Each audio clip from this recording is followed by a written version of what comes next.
Greetings all, Tonka and D&Disability here. And we are talking about level limits on demi-humans today. You know, those things that everyone ignored and threw away as soon as they started playing. I mean, I never used them. Well, yes, we are, and they did. But let's not jump too far ahead. Before we move on, I'm going to get one thing out of the way. Personally, I never liked the term demi-human. You can see my videos on D&D and racism for the specifics, but suffice to say, I'll be referring to them as non-humans or by their specific species. All right. Well, for those that don't know, what are level limits for non-humans, Mr. Fancy Pants Social Justice Warrior? Well, they are level and class limitations put upon non-human characters and were done at least primarily for both flavor and game balance purposes. Here's an example from the AD&D Player's Handbook. Let's look at my favorite example, the dwarf. All right. Well, and I quote, a character of the dwarven race can be a fighter, maximum of 9th level, a thief, or an assassin, maximum of 9th level. It is also possible for a dwarven character to opt to work simultaneously in the fighter and thief classes. In the latter event, the dwarf will be limited to the armor permitted thief. When performing any functions of that class, experience will always be divided between the two classes also, even though the dwarf may no longer advance in fighting ability level. Now, logically, one would conclude that they could only be these three classes up to said level. I, for one, tend to just say they have to combine these classes with any other class they want to play, such as a dwarf fighter cleric on Bill's Tuesday night game. But no matter how you slice it, they are ultimately capped at level 9, right? Yeah, it would seem so, yeah. Well, according to AD&D, yes. However, this is where things get weird, because even within the OSR timeline, that is roughly to say the 70s through the 90s, there were quite a few different rulings upon this issue. So let's look at the D&D Rules Cyclopedia from 91, and you'll see what it has to say. Quoting from the text, hit dice D8 up to 9th level, starting at 10th level or higher, plus 3 HP per level, and constitution adjustments no longer apply. Okay, so we can immediately see they're already climbing above 9th level. Let's continue. Maximum level 12. Armor any, shield permitted. Weapons, any small, medium melee weapon. Short bows, crossbows permitted, but long bows are forbidden. Special abilities. They have fighter maneuvers such as the lens attack and set spear versus charge maneuvers at 1st level.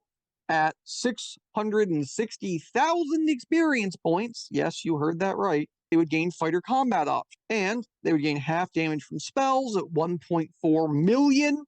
So, all right, we clearly have a split here. The dwarf is not just a race stroke species, it is also a class.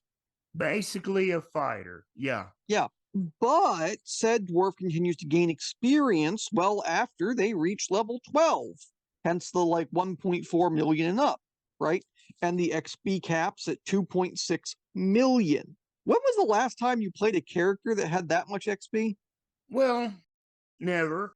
But we do have two types of level limit. The not so cool AD&D one, and the cooler, at least in this dwarf's opinion, the basic expert D&D level limit.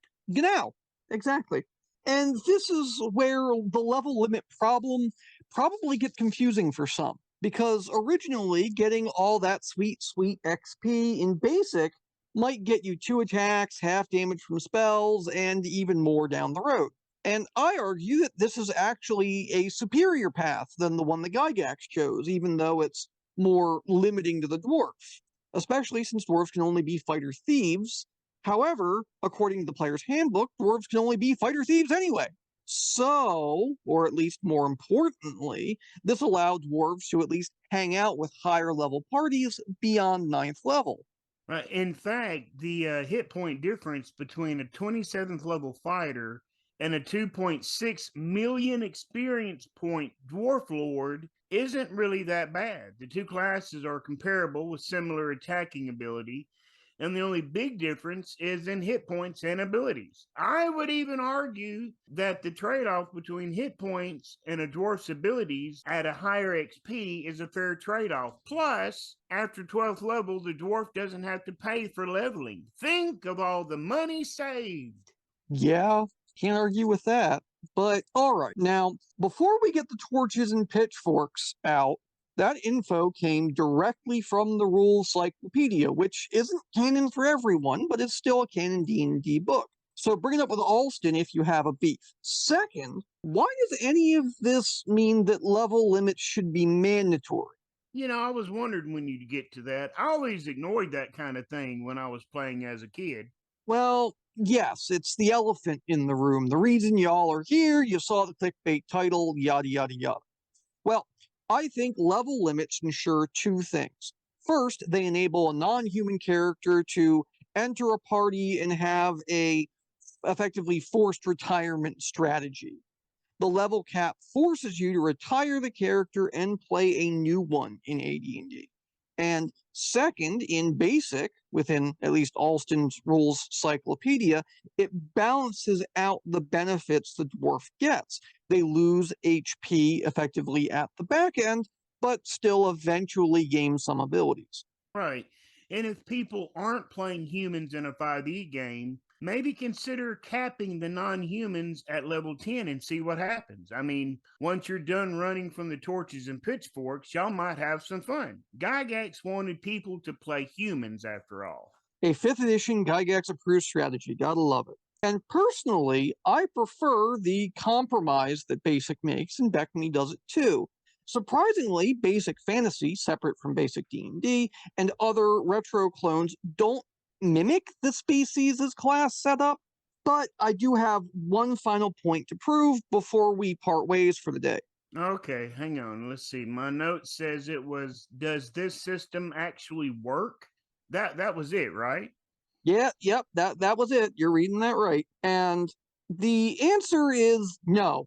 I don't really think it does. I would rather play a non-human until the cap out in AD&D. Then I would rather transition to either playing a different non-human combo class or simply a higher level human. The system works. It makes me play a human in theory at some point, but the games rarely ever reach high enough level for that cap to even matter. So really, the level cap is not a big deal, and it's not as big a deal as I once thought it was.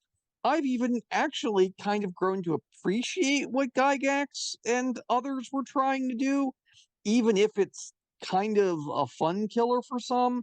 And yes, for those players who this puts the fun in camps, I feel you. I really do. And you can just keep ignoring it and leave me in my weird corner of the internet. You've already been doing it. You're going to keep doing it anyway. And I have a question before we go too. Would it work to represent disability? You know, like a blind man could only fight at a maximum of 7th level, barring non magical means? Well, I don't think it would.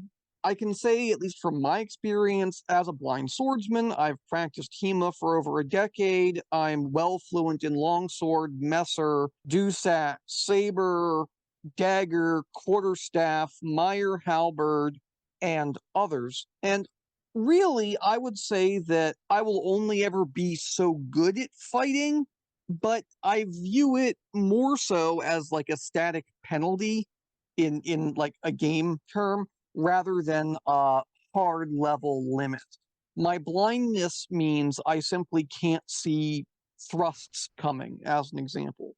So if an opponent thrusts directly toward my face, say during a longsword match, it's almost always going to hit me. There are times where I may, flinch strike and immediately crump on reflex or Zverkow on reflex and hit their thrust out of the way, but it's largely accidental.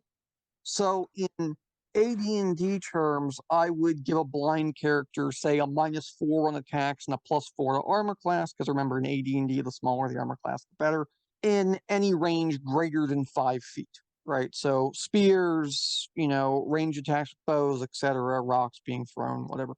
And with time, that penalty would come to matter less. Say I could get magic armor that would help that god awful AC penalty. I could get magic weapons that would help that god awful attack penalty. But I would never be as good as a quote unquote fighter that is of equal level to me. Let us know how you represent disabilities in your game. Leave a like, subscribe, and ring that bell. So be sure to do that. Also, let me know if you agree with the crazy goblin with a comment. It would be great to hear from you. Most people seem to drop level limits like a cheap date, so I really want to see if anyone uses them anymore. This is for research. So, anyway, I'll see y'all next time and take it easy.